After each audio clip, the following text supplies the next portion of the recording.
तो welcome to सेतबंधु English. तो आज की इस वीडियो में हम लोग बात करेंगे स्टोरी ऑफ इंग्लिश का लॉन्ग क्वेश्चन, जो कि आपको दिया जाएगा क्वेश्चन नंबर 6 के सी पे दिया जाएगा और ये 5 नंबर का क्वेश्चन आएगा। और ये जो आज का क्वेश्चन है, write a note on the importance of English as second language in India, यानी भारत में इसका इंग्लिश का जो है सेकेंड लैंग्वेज में किस तरह से उपयोग किया जाता है, क्या इंपॉर्टेंस है। ये जो क्वेश्चन है इस बार के 22 एग्जामिनेशन में 95% चांस है कि आ सकते हैं। तो आप इसको पढ़ लेंगे। अगर ये क्वेश्चन को आप पढ़ भी लेते हैं और नहीं भी आता है तो इससे रिलेटेड या importance of English in India आप बता सकते हैं इससे, तो इससे कहीं ना कहीं आपको फायदा ही मिलेगा। तो चलिए वीडियो को शुरू करते हैं। और आप सबको मकर संक्रांति की ढेर सारी शुभकामनाएं। खूब दही चूड़ा दबा के खाइए और थोड़ा बचे तो मेरे पास भी भेज दीजिएगा। चलिए शुरू करते हैं। तो देखेंगे, और ये क्वेश्चन शायद मॉडल पेपर के क्वेश्चन नंबर 1 का भी है इस बार। ऐसे ये इंपॉर्टेंट है आपके एग्जाम के लिए इस बार, तो आप इसको अच्छे से देखिए। और 5 नंबर का ये क्वेश्चन आपको पूछा जाएगा। तो देखते हैं, क्वेश्चन बोल रहा है इंपॉर्टेंस ऑफ इंग्लिश, जो सेकेंड लैंग्वेज, यानी भारत में इंग्लिश को हम लोग सेकेंड लैंग्वेज इंडिया का कहा जाता है। ऑब्जेक्टिव में भी ये क्वेश्चन आ सकता है। तो देखते हैं क्या इंपॉर्टेंस है भारत में। तो एज वी नो डैट, जैसा कि हम लोग जानते हैं, इंग्लिश रूल्ड ओवर इंडिया, यानी इंग्लिश हमारे भारत में ही नहीं पूरे दुनिया में यूज़ किया, लेकिन आपको इंपॉर्टेंस इन इंडिया बताना है तो सिर्फ आप इंडिया के लिए लिखेंगे फॉर सेवरल ईयर्स। और यहाँ पे इंग्लिश जो है द इंग्लिश का मतलब है कि अंग्रेज लोग को हम लोग डिनोट करेंगे। तो अंग्रेज लोग जो है भारत पे बहुत सारा रूल किया। इंग्लिश कहने का सेंस ऑफ उसी का हो गया है, इंग्लैंड वाले का। और बहुत सारे सालों तक हमारे देश में वो राज किया है। उसका spread English well and English का जो फैलाव है, स्प्रीड जो हुआ है। अब मान लीजिए अंग्रेज अगर हमारे देश में अमेरिका वाला आता तो उसका अमेरिकन इंग्लिश करता, हमारे देश में ब्रिटेन का आया तो ब्रिटेन, और हम लोग के यहाँ पे जो ब्रिटेन के इंग्लिश का हम लोग ज़्यादा प्रयोग करते हैं, अमेरिकन इंग्लिश का बहुत ही रेयर यूज होता है।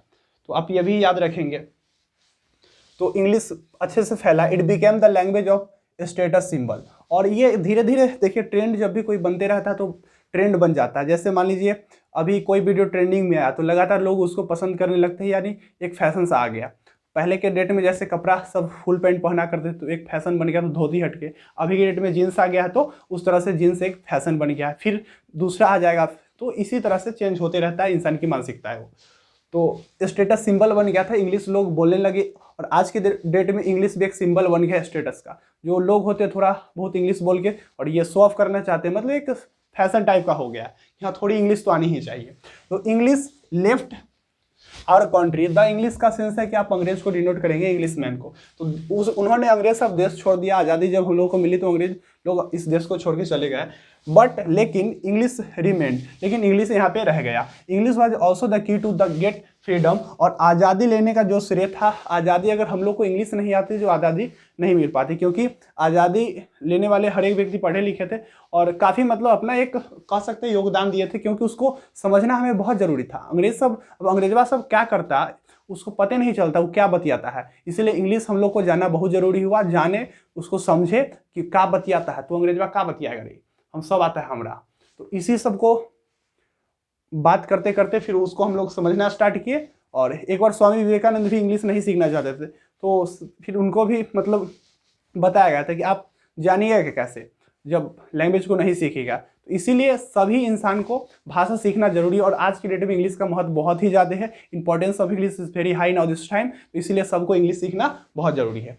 तो this language was use to make global relationship, और एक जो इंटरनेशनल रिलेशनशिप है, जिसको इंटरनेशनल का सिनोनिम होता है ग्लोबल। तो ग्लोबल रिलेशन को डेवलप करने के लिए भी इंग्लिश हम लोग का बहुत ही जरूरी है। क्योंकि अब मान लीजिए यहाँ है भारत वाला को अब इंग्लैंड वाला कोई पसंद आ गया, तो वहाँ से वो शादी करेगा, कैसे मेल मिलाव रहेगा। जब मान लीजिए उसको हिंदी आएगा नहीं, हम लोग को इंग्लिश सीखना जरूरी है। और जब हम इंग्लिश सीख लेंगे, उसकी बातों को समझेंगे, फिर तो उसको हिंदी सिखाइए देंगे। उसको पकड़ के हिंदी सिखाएंगे नहीं, कैसे सीखेगा, सीखना पड़ेगा तुरा। लेकिन पहले इंग्लिश सीखेंगे तब ना, पहले प्यार से बुलाओ, फिर एकदम डांट के हिंदी सिखाओ। तो it was used in offices, और धीरे धीरे हम लोग का ऑफिशियल लैंग्वेज भी इंग्लिश है। It was used in offices and among intellectuals का मतलब होता है बुद्धिजीवी। तो बुद्धिजीवी लोग जितने भी थे सब ने इंग्लिश का प्रयोग करना स्टार्ट कर दिया। देन आफ्टर ऑफिसर्स लोग भी जो थे उनका भी लैंग्वेज इंग्लिश होने लगा।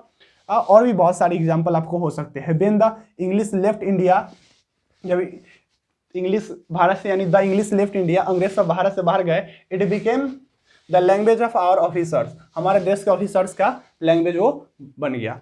सो इंडियन हैड टू एक्सेप्ट। और आज की डेट में एक चीज़ कॉमन देख रहे हैं कि मान लीजिए किसी भी चीज़ का इंटरव्यू जब होता है तो इंग्लिश में ज़्यादा कंडक्ट कराया जाता है, और इंग्लिश मीडियम वाले बच्चों को कहीं ना कहीं ज़्यादा प्राथमिकता देखी जा सकती है, या आप लोग भी देख सकते हैं, ये कॉमन चीज़ है आज के डेट में, चाहे वो किसी भी पीएससी का हो, किसी भी यूपीएससी का इंटरव्यू हो, या किसी भी इंटरव्यू में लगभग इंग्लिश को बहुत ज़्यादा वैल्यू दिया जाता है, क्योंकि एक इंटरनेशनल रिलेशनशिप को ये डेवलप करता है।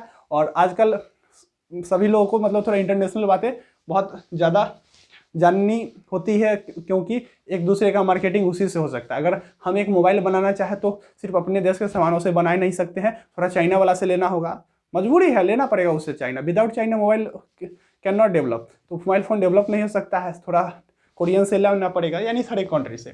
तो हैड टू एक्सेप्ट इट, कहते Indian had to accept it, तब भारत ने भी इसे स्वीकारा as a second official language, Bharat का मतलब दूसरा ऑफिशियल लैंग्वेज के रूप में। ऐसे हिंदी महान है, हिंदी का भी ट्रेंड बहुत ज़्यादा बढ़ते जा रहा है। आपका दुबई के लोग भी हिंदी सीख रहे हैं, इंग्लैंड के लोग भी सीख रहे हैं, तो पूरा वर्ल्ड हिंदी सीखना चाहता है।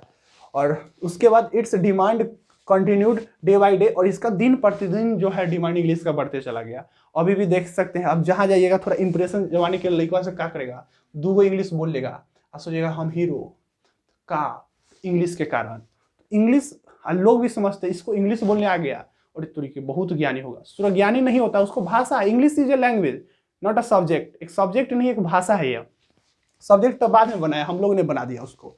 तो because it had been the world language, और आज के डेट में सूर्य वर्ल्ड लैंग्वेज हो गया है, पूरा दुनिया विश्व की भाषा।